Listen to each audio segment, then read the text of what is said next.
તો દર્શક મિત્રો, વડોદરા અને આણંદને જોડતો ગંભીરા બ્રિજ મિત્રો તૂટતા સમગ્ર પંથકમાં મિત્રો હાહાકાર મચી ચૂક્યો છે।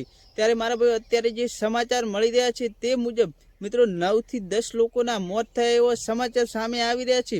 મારા ભાઈઓ, આ મામલે મિત્રો આપના જે ધારાસભ્ય મિત્રો વિસાવદરના છે તેવા ગોપાલભાઈ ઇટાલિયાએ મિત્રો સરકારને પ્રત્યે આક્રોશ વ્યક્ત કર્યો છે અને મિત્રો લોકોને પણ કહ્યું છે।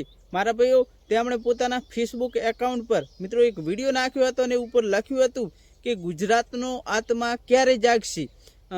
ભ્રષ્ટાચારના લીધે આટલી મિત્રો જે દુર્ઘટનાઓ બની રહી છે, તો મિત્રો હવે શું ગુજરાતનો આત્મા જાગશે કે નહીં જાગે? મિત્રો એવો ભાજપ સરકારને અને મિત્રો જે ગુજરાતની જનતાને તેમણે સવાલ પૂછ્યો છે। તો મારા ભાઈઓ, શું આ જે ગોપાલ ઇટાલિયાએ સવાલ પૂછ્યો છે તેના વિશે મારા ભાઈઓ તમારું શું કહેવું? અને મિત્રો જે મહી નદી પરનો મિત્રો જે ગંભીરા બ્રિજ તૂટ્યો છે મિત્રો તેના વિશે જવાબદાર કોણ?